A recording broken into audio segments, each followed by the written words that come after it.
നമസ്കാരം, this is Abhilash Vandavan from NRI Trader Malayalam. So ഇന്നത്തെ നമ്മുടെ വിഷയം എന്ന് പറയുന്നത് PE റേഷ്യോ. PE റേഷ്യോനെ കുറിച്ച് നമ്മളിപ്പോൾ എപ്പോഴും ചിന്തിക്കുമ്പോൾ അല്ലെങ്കിൽ നമ്മളെപ്പോഴും കാണുന്ന എല്ലാവരും പറയുന്നൊരു സംഗതിയാണ് PE റേഷ്യോ കുറഞ്ഞിരുന്നാൽ അത് നല്ല കമ്പനിയാണ്, PE റേഷ്യോ കൂടിയിരുന്നാൽ അതൊരു മോശം കമ്പനിയാണ്. ഓക്കെ, അപ്പോൾ ഇതിൽ എങ്ങനെയാണ് ഇതിൻ്റെ കൃത്യമായിട്ടുള്ള രീതിയിൽ PE റേഷ്യോ അനലൈസ് ചെയ്യേണ്ടത്, അതുകൂടാതെ എന്താണ് ബേസിക്കലി PE റേഷ്യോ, അതുകൊണ്ട് ഇതിൻ്റെ സിഗ്നിഫിക്കൻസ് എത്ര ഉണ്ട് മാർക്കറ്റിൽ, ദെൻ ആക്ച്വലി നമുക്ക് സ്ക്രീനറിലും അതേപോലെ തന്നെ മറ്റുള്ള വെബ്സൈറ്റുകളൊക്കെ കാണുന്ന PE റേഷ്യോ ആക്ച്വലി അത് ശരിയായിട്ടുള്ള PE റേഷ്യോ ആണോ അല്ലയോ, ഈ PE റേഷ്യോ വെച്ചിട്ട് നമുക്ക് നല്ല കമ്പനികളെ, അണ്ടർ വാല്യൂഡ് ആയിട്ടുള്ള കമ്പനികളെ എങ്ങനെ കണ്ടുപിടിക്കാം തുടങ്ങിയിട്ടുള്ള കാര്യങ്ങളാണ് ഇന്നത്തെ വീഡിയോയിൽ ഞാൻ പറയാൻ വേണ്ടി പോകുന്നത്. അപ്പോൾ തീർച്ചയായിട്ടും നല്ലൊരു ലേണിംഗ് പാക്ഡ് ആയിട്ടുള്ള വീഡിയോ ആയിരിക്കും. എല്ലാവർക്കും ഉപകാരപ്പെടുമെന്ന് ഞാൻ തീർച്ചയായിട്ടും വിശ്വസിക്കുന്നു. അതേപോലെ തന്നെ നിങ്ങൾക്ക് ഉപകാരപ്പെടുന്നുണ്ടെങ്കിൽ തീർച്ചയായിട്ടും നിങ്ങളൊരു കമൻറ്റ് താഴെ പാസ് ചെയ്യാൻ ശ്രമിക്കുക. What did you learn from this video. അതേപോലെ തന്നെ നിങ്ങളൊരു കൂട്ടുകാരൻ ഈ ഒരു വീഡിയോ ഷെയർ ചെയ്ത് കൊടുക്കാൻ വേണ്ടി ശ്രമിക്കുക. Then one more thing, stay away from futures and options. ഞാൻ പേഴ്സണലി ചെയ്യാത്തൊരു കാര്യമാണത്. ഈ ചാനലിൽ നമ്മൾ ഫ്യൂച്ചേഴ്സിനെ കുറിച്ചോ ഓപ്ഷൻസിനെ കുറിച്ചോ ഇൻട്രാഡേയെ കുറിച്ചോ ഡെറിവേറ്റീവ്സിനെ കുറിച്ചോ ഒന്നും സംസാരിക്കാറില്ല. So thank you so much. Let's go to the video.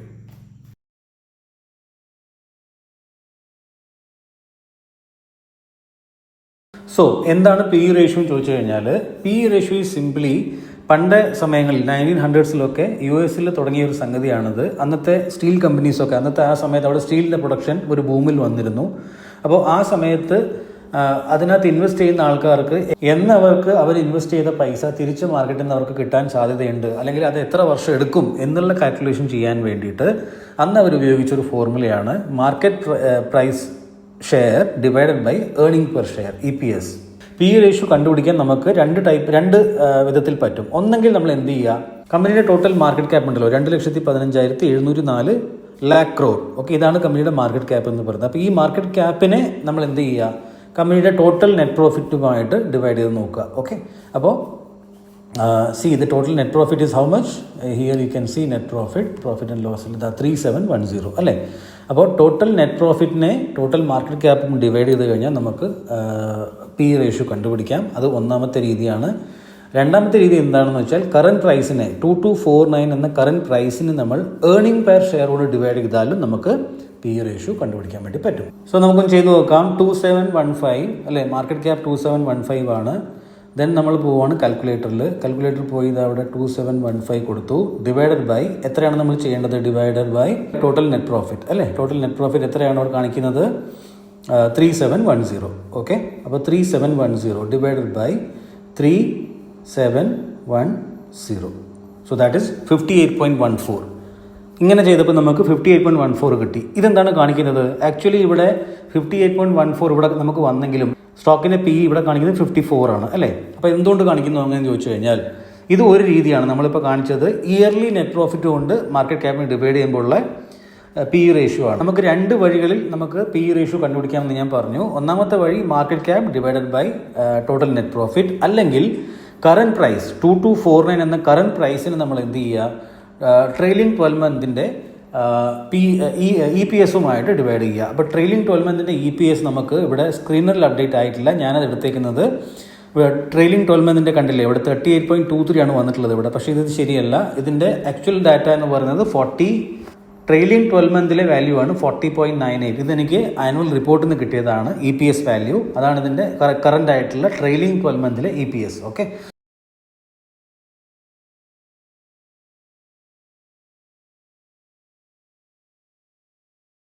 So എന്താണ് ഫോർമുല, PE റേഷ്യോ കണ്ടുപിടിക്കാൻ നമുക്ക് market price divided by EPS. അപ്പോൾ മാർക്കറ്റ് പ്രൈസ് എത്രയാണ് ഇവിടെ 2249. ഓക്കെ, ഇവിടെ കണ്ടിട്ടുണ്ട്. ദെൻ 40.98 ആണ് നമ്മുടെ EPS എന്ന് പറയുന്നത് ട്രെയിലിംഗ് 12 മന്തിലെ. So is equal to 54.9. കണ്ടോ, സോ 54.9 നമുക്ക് അങ്ങനെ മാച്ച് ചെയ്ത് നോക്കാം. അപ്പോൾ ഇയർലി നമ്മൾ ടോട്ടലായിട്ട് മാർക്കറ്റ് ക്യാപ്പും അതേപോലെ തന്നെ നമുക്ക് ഇതുവരെ കണ്ടുപിടിക്കാൻ ഇവിടെ കാണിച്ചിട്ടുള്ള നെറ്റ് പ്രോഫിറ്റ് കൊണ്ട് നമുക്ക് ഡിവൈഡ് ചെയ്ത് കഴിയുമ്പോൾ PE റേഷ്യോ 58 ആണ് കിട്ടിയത്. പക്ഷേ നമ്മൾ എക്സാക്റ്റ് ആയിട്ട് EPS വഴി ട്രെയിലിംഗ് 12 മന്ത് ഡാറ്റ എടുത്ത് നോക്കിയപ്പോൾ അത് 54 ആണ് കിട്ടിയത്. ഓക്കെ, 54.9. അപ്പോൾ നമുക്ക് രണ്ട് രീതിയിൽ PE റേഷ്യോ കാൽക്കുലേറ്റ് ചെയ്യാനുള്ള കാര്യങ്ങൾ നമ്മൾ പഠിച്ചു. ഓക്കെ, ഒന്ന് മാർക്കറ്റ് ക്യാപ്പിനെ, കമ്പനിയുടെ ടോട്ടൽ മാർക്കറ്റ് ക്യാപ്പിനെ നമ്മൾ കമ്പനിയുടെ ലേറ്റസ്റ്റ് ആയിട്ടുള്ള ഇയർലി നെറ്റ് പ്രോഫിറ്റ് കൊണ്ട് ഡിവൈഡ് ചെയ്യുക, അപ്പോൾ PE റേഷ്യോ കിട്ടും. അതല്ല, രണ്ടാമത്തെ വഴിയാണ് കമ്പനിയുടെ ടോട്ടൽ ഷെയർ പ്രൈസിനെ, ഒരു ഷെയറിൻ്റെ പ്രൈസിനെ അതിൻ്റെ കറണ്ട് ആയിട്ടുള്ള EPS കൊണ്ട് ഡിവൈഡ് ചെയ്യുക. അപ്പോൾ കറണ്ട് ആയിട്ടുള്ള പി റേഷ്യോ നമുക്ക് കിട്ടുന്നതായിരിക്കും. Very clear? അപ്പോൾ വീഡിയോയുടെ തുടക്കത്തിൽ നമ്മൾ സംസാരിക്കുകയുണ്ടായി എന്തുകൊണ്ടാണ് പി റേഷ്യോ പണ്ട് കാലത്ത് ഇത് ഉപയോഗിച്ചത്, 1900s ഉപയോഗിച്ചത്, എന്താണ് ഇതിൻ്റെ റീസൺ. ആ റീസൺ നമ്മൾ നോക്കുമ്പോൾ അന്നത്തെ സമയത്ത് കമ്പനികൾ, സ്റ്റീൽ കമ്പനികളൊക്കെ ആ സമയത്ത് ഉണ്ടായിരുന്ന കമ്പനികൾ, അവർ കൂടുതലും സ്റ്റോക്ക് പ്രൈസിലുള്ള ജമ്പിനേക്കാളും അവർ ഡിവിഡൻ്റാണ് ഏറ്റവും കൂടുതൽ പേ ചെയ്തുകൊണ്ടിരുന്നത്. ഓക്കെ, അപ്പോൾ കമ്പനി എന്ത് പ്രോഫിറ്റ് ഉണ്ടാക്കുന്നോ ആ പ്രോഫിറ്റ് അവർ ഡിവിഡൻ്റായിട്ടാണ് പുറത്തേക്ക് കൊടുത്തുകൊണ്ടിരുന്നത് ഇൻവെസ്റ്റേഴ്സിന്. അപ്പോൾ ആ രീതിയിൽ നമ്മൾ നോക്കുമ്പോൾ ഇപ്പോൾ ലെറ്റ്സ് സേ ആ കമ്പനി 1 കോടി രൂപ പ്രോഫിറ്റ് ഉണ്ടാക്കുന്ന കമ്പനിയാണെന്ന് വിചാരിക്കുക. ആ കമ്പനി 1 കോടി രൂപ തന്നെ ഡിവിഡൻ്റായിട്ട് പേ ചെയ്തു എന്ന് വിചാരിക്കുക. എന്ന് വെച്ചാൽ കമ്പനികൾ ഗ്രോത്തിൽ ഇൻവെസ്റ്റ് ചെയ്യാറില്ലായിരുന്നു. എത്രയാണോ പ്രോഫിറ്റ് ഉണ്ടാകുന്നത് ആ പ്രോഫിറ്റിന് ഡിവിഡൻ്റായിട്ട് എല്ലാവർക്കും വിധിച്ചു കൊടുക്കുക. അതാണ് അവർ ചെയ്തിരുന്നത്. അപ്പോൾ ആ ഒരു കൺസെപ്റ്റിൽ നോക്കുമ്പോൾ 1 കോടി രൂപ പ്രോഫിറ്റ് ഉണ്ടാക്കുന്ന കമ്പനി 1 കോടി രൂപ ഡിവിഡൻഡ് കൊടുത്തു കഴിഞ്ഞാൽ അപ്പോൾ ആ കമ്പനിയുടെ പി റേഷ്യോ ഒരു 10 ആണെങ്കിൽ 10 വർഷം കൊണ്ട് നമ്മൾ ഇൻവെസ്റ്റ് ചെയ്ത പൈസ തിരിച്ചു കിട്ടുമെന്ന് ഇൻവെസ്റ്റേഴ്സിന് ഒരു കാൽക്കുലേഷൻ കിട്ടും. പക്ഷേ ഇന്നത്തെ സമയത്ത് അത് സിനാരിയോ വേറെയാണ്. ലെറ്റ്സ് സേ ഇപ്പോൾ ഏഷ്യൻ പെയിൻറ്റിൻ്റെ കാര്യം നമ്മൾ എടുത്തു കഴിഞ്ഞാൽ 54 ആണ് ഇതിൻ്റെ പി റേഷ്യോ വന്നിരിക്കുന്നത്. ഡസ് ദാറ്റ് മീൻ 54 വർഷം വെയിറ്റ് ചെയ്താലാണ് നമുക്ക് ഏഷ്യൻ പെയിൻറ്റിൽ ഇൻവെസ്റ്റ് ചെയ്ത പൈസ തിരിച്ചു കിട്ടുള്ളൂ എന്ന് അർത്ഥമുണ്ടോ? തീർച്ചയായിട്ടും ഇല്ല. കാരണം എന്താണ്, ഏഷ്യൻ പെയിൻറ്റ് ഗ്രോ ആവുന്നത് 10 to 15% റേഞ്ചിലാണ് ഇയർലി ഗ്രോ ചെയ്യുന്നത്. അപ്പോൾ 15 വർഷം കൊണ്ട് നമ്മുടെ പൈസ ഗ്രോ ആവുന്ന 15% നമ്മുടെ ഇയർലി പ്രോഫിറ്റ് നമുക്ക് കിട്ടുന്നുണ്ടെങ്കിൽ അപ്പോൾ 54 എന്നുള്ളത് 54 ഇയേഴ്സ് എന്ന് പറയുന്നത് ഇവിടെ ഏകദേശം ഒരു 5 to 6 ഇയേഴ്സ് നമ്മൾ വെയിറ്റ് ചെയ്ത് കഴിഞ്ഞാൽ തീർച്ചയായിട്ടും നമ്മുടെ പൈസ നമുക്ക് ലാഭത്തിൽ നമുക്ക് എടുക്കാൻ വേണ്ടി പറ്റും ഇവിടുന്ന്. അപ്പോൾ നമുക്ക് 54 വർഷം വെയിറ്റ് ചെയ്യേണ്ട കാര്യമില്ല. പ്ലസ് ഈ കമ്പനി ഡിവിഡൻ്റ് അല്ല, നേരെ മറിച്ച് അവർ ഈ സ്റ്റോക്കിൽ നിന്ന് അല്ലെങ്കിൽ പിന്നെ ഈ ബിസിനസ്സിൽ നിന്ന് ഉണ്ടാക്കുന്ന പൈസ അവർ തിരിച്ച് ഇൻവെസ്റ്റ് ചെയ്യുന്നുണ്ട്. അവരുടെ ഫിക്സഡ് അസറ്റ് കൂട്ടാൻ വേണ്ടിയിട്ടും പുതിയ പുതിയ ഫാക്ടറികൾ ഉണ്ടാക്കാൻ വേണ്ടിയിട്ടൊക്കെ അവർ ഇൻവെസ്റ്റ് ചെയ്യുന്നുണ്ട്. സോ ഇവിടെ ഡിവിഡൻറ്റിനേക്കാളും കൂടുതൽ അവർ ഇൻവെസ്റ്റ് ചെയ്തിട്ട് അതിനകത്തുനിന്നുള്ള ബിസിനസ്സിനെ ഗ്രോ ചെയ്തിട്ട് ഈ 54 എന്നുള്ള പി റേഷ്യോ ഇതിനെ കുറയ്ക്കാനാണ് കമ്പനികൾ ശ്രമിക്കുന്നത്. അതുകൊണ്ട് തന്നെ നമുക്ക് മറ്റുള്ള പഴയ രീതിയിലുള്ള കാൽക്കുലേഷൻസ് ഇവിടെ നമുക്ക് പി റേഷ്യോയിൽ വെച്ച് ചെയ്യാൻ വേണ്ടി പറ്റില്ല. ഇനി നോക്കാനുള്ളത് 54.9 എന്ന പി റേഷ്യോ കൂടുതലാണോ കുറവാണോ എങ്ങനെ നമുക്ക് മനസ്സിലാക്കാം? ഇവിടെയാണ് നമുക്ക് കൂടുതൽ മിസ്റ്റേക്കുകൾ സംഭവിക്കുക. നമ്മൾ ഒരിക്കലും ഈ ഏഷ്യൻ പെയിൻറ്റിൻ്റെ പി റേഷ്യോനെ കൊണ്ടുപോയിട്ട് നമ്മൾ HDFC ബാങ്കുമായിട്ട് കമ്പയർ ചെയ്യാൻ പാടില്ല. ഏഷ്യൻ പെയിൻറ്റിൻ്റെ പി റേഷ്യോ ചെക്ക് ചെയ്യണമെങ്കിൽ നമ്മൾ ആദ്യം നമുക്ക് വേണ്ടത് എന്താണ്? ഏഷ്യൻ പെയിൻറ്റ് ഏത് സെക്ടറാണ്? പെയിൻറ്റ് സെക്ടറാണ്. അപ്പോൾ പെയിൻറ്റ് സെക്ടറിലുള്ള ഏഷ്യൻ പെയിൻറ്റിൻ്റെ ഏകദേശം ആ രീതിയിൽ വരുന്ന മാർക്കറ്റ് ക്യാപ്പുള്ള കമ്പനിയുമായിട്ട് ഒന്നെങ്കിൽ ചെക്ക് ചെയ്യുക, അല്ലെങ്കിൽ അതേ പെയിൻറ്റ് സെക്ടറിലുള്ള ഏഷ്യൻ പെയിൻറ്റിൻ്റെ സെക്കൻഡ് ലാർജസ്റ്റ് ആയിട്ടുള്ള കമ്പനിയുമായിട്ട് നമുക്ക് കോറിലേഷൻ ചെയ്ത് നോക്കാവുന്നതാണ്. ഇങ്ങനെ മാത്രമേ നമ്മളൊരു കമ്പനീനെ കമ്പയർ ചെയ്യുമ്പോൾ, പി റേഷ്യോ കമ്പയർ ചെയ്യുമ്പോൾ നമ്മൾ ചെയ്യാൻ പാടുള്ളൂ. അല്ലാതെ ഏഷ്യൻ പെയിൻറ്റിൻ്റെ പി റേഷ്യോ 54 ആയതുകൊണ്ട് ഇതൊരു ഹയർ പി ഉള്ള കമ്പനിയാണെന്ന് നമുക്ക് പറയാൻ പറ്റില്ല. അതേപോലെ തന്നെ HDFC ബാങ്കിൻ്റെ 90 പി അല്ലെങ്കിൽ 300 പി ഉണ്ടെങ്കിൽ അതൊരു ഹയർ പി ആണെന്ന് നമുക്ക് പറയാൻ പറ്റില്ല. വൈസ വെർസ ഏറ്റവും കുറവുള്ള പി റേഷ്യോ 5 or 6 പിയിൽ ട്രേഡ് ചെയ്യുന്ന കമ്പനികളും ഉണ്ട്. ഇപ്പോൾ ഓയിൽ കമ്പനീസൊക്കെ ആയിക്കോട്ടെ അവരൊക്കെ. അപ്പം അത് ലോ പിയിൽ ട്രേഡ് ചെയ്യുന്നു എന്ന് വെച്ചിട്ട് ആ കമ്പനി നല്ലതാവണമെന്നൊന്നും അർത്ഥമില്ല. നമുക്ക് നോക്കാം, എക്സാമ്പിൾ നോക്കാം. സീനോ താഴെ കണ്ടില്ലേ, സ്ക്രീനിൽ തന്നെ നമുക്ക് താഴേക്ക് വരുമ്പോൾ ഒരു ചാർട്ട് ഇവിടെ കാണാൻ പറ്റുന്നുണ്ട്. ഇതിൽ പി റേഷ്യോ ഇവിടെ ക്ലിക്ക് ചെയ്യാം നമ്മൾ ആദ്യം. ഓക്കെ, ഇവിടെ നമ്മൾ പി റേഷ്യോ ക്ലിക്ക് ചെയ്ത് കഴിഞ്ഞാൽ അത് പി റേഷ്യോയിലേക്ക് മാറും. ദെൻ ഇവിടെ മാക്സിലേക്ക് പോയി നോക്കുക. ഇവിടെ ഇതേ റേഞ്ചിലുള്ള പി റേഷ്യോയിൽ എന്ന് വെച്ചാൽ ഈ ഒരു 50 ഇപ്പം എത്രയാണ് ഇതിൻ്റെ റേഞ്ചിൽ 54.9 നമ്മൾ കണ്ടത് അല്ലേ. അപ്പോൾ ഈ 54ൻ്റെ പി റേഷ്യോയിലാണ് ഏഷ്യൻ പെയിൻറ്റിൻ്റെ ഏറ്റവും നല്ല വാല്യുവേഷൻ നമുക്ക് മനസ്സിലാക്കാൻ പറ്റും. കാരണം ഇതിൻ്റെ മീഡിയൻ പി തന്നെ എത്രയാണ്? 49 ആണ്. ഇപ്പം നമുക്ക് ഒരു കാര്യം മനസ്സിലായി. നമുക്ക് ഏകദേശം അതിൻ്റെ പാസ്റ്റ് റെക്കോർഡ് നമ്മൾ നോക്കുമ്പോൾ ഈ 15 റേഞ്ചിലൊക്കെ ഈ കമ്പനി എന്നൊക്കെ വന്നിട്ടുണ്ടോ അവിടെ നിന്ന് ബൗൺസ് ബാക്ക് ചെയ്തിട്ടുണ്ട്. ഇവിടെ കണ്ടില്ലേ, ഇവിടെ 53 ആയിരുന്നു, അത് കഴിഞ്ഞിട്ട് കമ്പനി മുകളിലേക്ക് പോയി, സ്റ്റോക്ക് പ്രൈസ് മുകളിലേക്ക് പോയി. ഇവിടെ കണ്ടില്ലേ, ഇവിടെയും അതേപോലെ തന്നെ 50 അല്ലെങ്കിൽ 45 റേഞ്ചിൽ ഇത് നിൽക്കാൻ തുടങ്ങിയിട്ട് ഒരുപാട് സമയങ്ങളായി.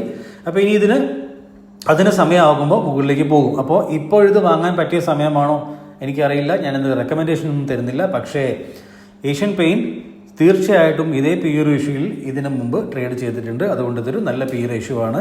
ഡീറ്റെയിൽ സ്റ്റഡി വീഡിയോ ചാനലിലുണ്ട്, നിങ്ങളൊന്ന് കണ്ടു നോക്കാം. സോ എങ്ങനെ ഇതിനെ കമ്പയർ ചെയ്യും? അപ്പോൾ പി റേഷ്യോന്റെ കമ്പാരിസൺ നമ്മൾ ചെയ്യുമ്പോൾ ഞാൻ പറഞ്ഞു, ഒന്നെങ്കിൽ നമ്മൾ സെയിം സെക്ടറിലുള്ള മാർക്കറ്റ് ലീഡേഴ്സുമായിട്ട് കമ്പയർ ചെയ്യുക, അല്ലാതെ ഏഷ്യൻ പെയിന്റിന്റെ പി റേഷ്യോ നമ്മൾ HDFC ബാങ്കുമായിട്ട് കമ്പയർ ചെയ്യാൻ പാടില്ല. ഓക്കെ, ഒന്നാമത്തെ കാര്യം. കാരണം പി റേഷ്യോ എന്ന് പറയുമ്പോൾ നമ്മൾ നോർമലി അങ്ങനെ ചെയ്യുക. അപ്പോൾ HDFC ബാങ്കിന് 21 പി റേഷ്യോ എങ്കിൽ HDFC ബാങ്കിൻ്റെ പിയേഴ്സ് ഏതൊക്കെയാണോ അവരുമായിട്ട് കമ്പയർ ചെയ്ത് നോക്കുക. ഏഷ്യൻ പെയിൻറ്റിൻ്റെ ഇപ്പോൾ 54 ആണെങ്കിൽ ഏഷ്യൻ പെയിൻറ്റിൻ്റെ കമ്പാരിസണിൽ നമ്മൾ നോക്കുമ്പോൾ അതിൻ്റെ പിയേഴ്സ് ആരൊക്കെയാണ് അവിടെ നമ്മൾ കമ്പയർ ചെയ്ത് നോക്കുക. അപ്പോൾ ഏഷ്യൻ പെയിൻറ്റിൻ്റെ മാർക്കറ്റ് ക്യാപ്പ് തന്നെ 2,15,000 കോടി രൂപേൻ്റെ കമ്പനിയാണ്, ലാക്ക് ക്രോഡിൻ്റെ കമ്പനിയാണ്. ബർജർ പെയിൻറ്റ് 66,000 കോടി രൂപേൻ്റെ കമ്പനിയാണ്. അപ്പോൾ നമുക്ക് കമ്പാരിസൺ മാർക്കറ്റ് ക്യാപ്പിൻ്റെ ബേസിൽ ചെയ്യാൻ പറ്റില്ല. പക്ഷേ പി റേഷ്യോ എന്ന് പറയുമ്പോൾ മീഡിയൻ പി 37 ഇവിടെ. ഈ 37 PV ഡിറൈവ് ആകുന്നത് ഇവിടെ നിന്നാണ് അല്ലേ. 31, 35, 35, 40 ഇവരൊക്കെ ആ ഒരു റേഞ്ചിലുള്ള പി റേഷ്യോ ആണ്. ഏഷ്യൻ പെയിൻറ്റ് ഇവരുടെയൊക്കെ എന്താ പറയുക ഏറ്റവും മുകളിൽ വരുന്ന ഇന്ത്യയിലെ ടോപ്പായിട്ടുള്ള കമ്പനിയാണ്. അപ്പോൾ അതിനെ നമ്മൾ ഈ കമ്പനീസുമായിട്ടും കമ്പയർ ചെയ്യാൻ പറ്റില്ല തീർച്ചയായിട്ടും. പക്ഷേ യെസ്, ഇതിൻ്റെ മീഡിയൻ പി 37 ആണെന്നും ഏഷ്യൻ പെയിൻറ്റിൻ്റെയും ബർജർ പെയിൻറ്റിൻ്റെയും പി റേഷ്യോ ഏകദേശം ഒരു റേഞ്ചിലായതുകൊണ്ടും ഇങ്ങനെ നമുക്ക് കമ്പയർ ചെയ്ത് നോക്കാം. പി റേഷ്യോ ഓക്കെയാണ്. ഈ രീതിയിൽ നമുക്ക് കമ്പയർ ചെയ്യാം. അല്ലാതെ നമ്മൾ ഏഷ്യൻ പെയിൻറ്റിൻ്റെ പി റേഷ്യോ HDFCയുമായിട്ട് കമ്പയർ ചെയ്യാൻ പാടില്ല. ഓക്കെ, സെയിം സെക്ടറിലുള്ള പിയേഴ്സുമായിട്ട് കമ്പയർ ചെയ്ത് നോക്കാം. ഒന്നുകൂടെ മനസ്സിലാക്കാൻ വേണ്ടി പറയാം.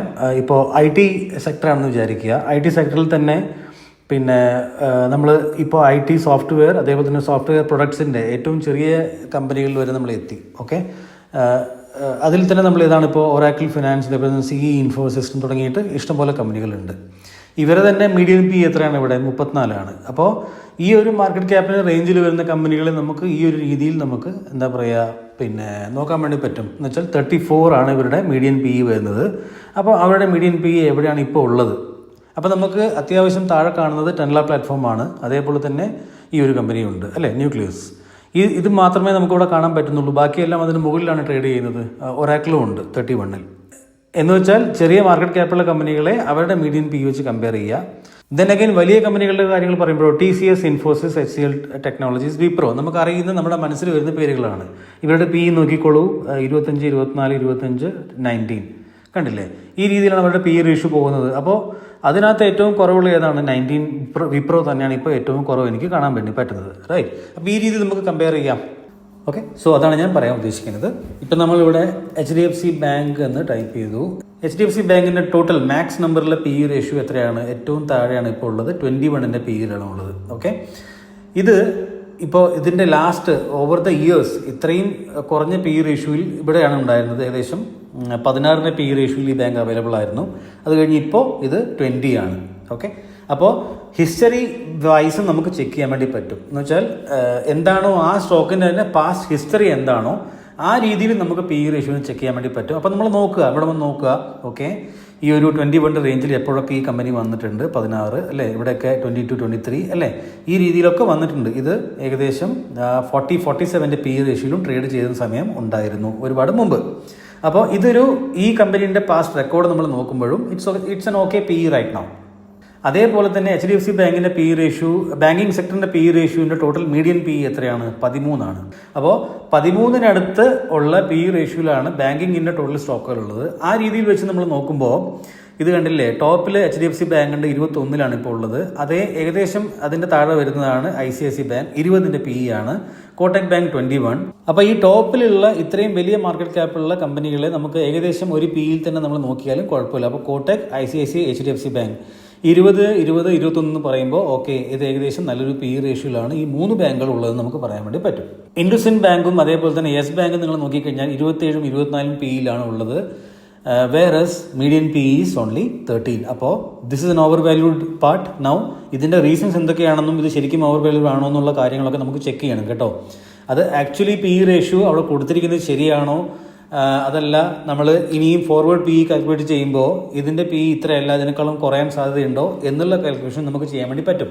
അപ്പോൾ ഈ യെസ് ബാങ്കിന് 27 പി റേഷ്യോ ഉണ്ടെങ്കിൽ ഈ പി റേഷ്യോ എങ്ങനെ ജസ്റ്റിഫൈ ചെയ്യാം, അതേപോലെ തന്നെ ഇതിൻ്റെ ഫോർവേഡ് പി എന്തായിരിക്കും വരാൻ സാധ്യത ഉണ്ടാവുക, ഇങ്ങനെയുള്ള കാര്യങ്ങൾ നമുക്ക് ചെക്ക് ചെയ്യാൻ വേണ്ടി പറ്റും. അപ്പോൾ കമ്പാരിസൺ മാത്രമാണ് ഞാനിപ്പോൾ സംസാരിക്കുന്നത്. അപ്പോൾ നമ്മൾ എന്തൊക്കെ നോക്കി, പി റേഷ്യോനെ മനസ്സിലാക്കാനുള്ള 2 ടൈപ്പിൽ കാൽക്കുലേഷൻ ചെയ്യാനുള്ള കാര്യങ്ങൾ നമ്മൾ പഠിച്ചു. അതേപോലെ തന്നെ കമ്പാരിസൺ എങ്ങനെ കമ്പനീനെ ചെയ്യണം, ഒരേ സെക്ടറിലുള്ള കമ്പനികളെ അതിൻ്റെ പിയേഴ്സുമായിട്ട് കമ്പയർ ചെയ്യുക, അല്ലാതെ ബാങ്കിങ് സെക്ടറിലുള്ള കമ്പനീനെ നമ്മൾ FMCG കമ്പനിയുമായിട്ട് കമ്പയർ ചെയ്യാൻ പാടില്ല. സെയിം കമ്പനികളെ സെയിം സെക്ടറിലുള്ള അതിൻ്റെ പിയേഴ്സുമായിട്ട് കമ്പയർ ചെയ്യുക. മൂന്നാമതായിട്ട് നമ്മൾ പഠിച്ചതാണ് മീഡിയൻ പി. മീഡിയൻ പി എത്രയാണെന്ന് നോക്കുക. ആ മീഡിയൻ പിക്ക് മുകളിലാണ് ആ കമ്പനികൾ ട്രേഡ് ചെയ്യുന്നതെങ്കിൽ അതൊരു ഓവർ വാല്യൂഡ് സോണിലാണ് ഇപ്പോൾ ഉള്ളത് നമുക്ക് മനസ്സിലാക്കാൻ വേണ്ടി പറ്റും.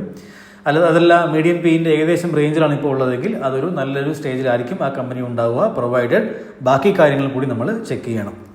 ഇത് നമ്മൾ നോക്കി. അതേപോലെ തന്നെ ചാർട്ടിൽ പോയി നാലാമത്തെ കാര്യം നമ്മൾ പഠിച്ചത്, സ്ക്രീനിൽ തന്നെ ഈ ചാർട്ടിൽ പോയിട്ട് ഇതിൻ്റെ പാസ്റ്റ് ഹിസ്റ്ററി നോക്കിയിട്ട് അതിൻ്റെ ട്രെൻഡ് മനസ്സിലാക്കാൻ വേണ്ടി ശ്രമിക്കുക. അതേ പി റേഷ്യോയിൽ എപ്പോഴൊക്കെയാണ് കമ്പനി വന്നിട്ടുള്ളത്, അപ്പോൾ എന്താണ് കമ്പനിയിൽ സംഭവിച്ചിട്ടുള്ളത്. ഓക്കെ, ഇങ്ങനെ 4 കാര്യങ്ങൾ നമ്മൾ പഠിക്കേണ്ടതായി. ഇനി നമ്മൾ നോക്കാൻ പോകുന്നത്, ഞാൻ 1 ഇയർ ബാക്ക് ഞാൻ അദാനി വിൽമാറിൻ്റെ വീഡിയോ ഉണ്ടാക്കിയിരുന്നു. അപ്പോൾ ഇതെൻ്റെ ചാനലാണ്. ഈ ചാനലിൽ വന്നിട്ട് നമ്മളിവിടെ ചാനലിനകത്ത് സെർച്ച് ചെയ്യുക, അദാനി എന്ന് സെർച്ച് ചെയ്യുക. ഇവിടെ ആദ്യത്തെ വീഡിയോ വന്നിട്ടുണ്ട്. അതിന് 1 ഇയർ ബാക്ക് നമ്മൾ നോക്കിക്കഴിഞ്ഞാൽ അദാനി എക്സിറ്റിംഗ് വിൽമാർ ഇതായിരുന്നു നമ്മുടെ സബ്ജക്റ്റ്. ആ സമയത്ത് അദാനി വിൽമാറിൽ നിന്ന് എക്സിറ്റ് ആവാനും അതേപോലെ തന്നെ ഒരു പാനിക്നെസ് മാർക്കറ്റിൽ ഉണ്ടായിരുന്നു. അപ്പോൾ എനിക്ക് ഒരുപാട് ക്വസ്റ്റ്യൻസ് വന്നിരുന്നു ആ സമയത്ത്, എന്താണ് ഇതിൻ്റെ പ്രശ്നം, എന്താണ് സംഭവിക്കുക എന്നുള്ള കാര്യങ്ങളൊക്കെ ചോദിച്ചിട്ട്.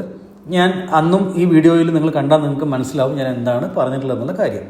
അപ്പോൾ ഞാൻ എന്താണ് ഇവിടെ കാണിക്കാൻ ഉദ്ദേശിച്ചത്, നിങ്ങളെ ഇവിടെ കണ്ടില്ലേ, ഞാൻ 1 ഇയർ ബാക്ക് ഇതിനെ അനലൈസ് ചെയ്ത സമയത്ത് ഇതിൻ്റെ പി റേഷ്യോ എത്രയാണ്, 268 ഓക്കെ, 268 പി റേഷ്യോയിലാണ് ഈ കമ്പനി അന്ന് വർക്ക് ചെയ്തിരുന്നത് 1 ഇയർ ബാക്ക് തന്നെ. ആ സമയത്താണ് ഇതിനകത്ത് ഇങ്ങനെ ഒരു പാനിക്നെസ് ഉണ്ടാകുന്നതും ആ സമയത്താണ് ഞാൻ ഈ വീഡിയോ ഉണ്ടാക്കുന്നത്. നിങ്ങൾ തീർച്ചയായും വീഡിയോ കണ്ടു നോക്കുക.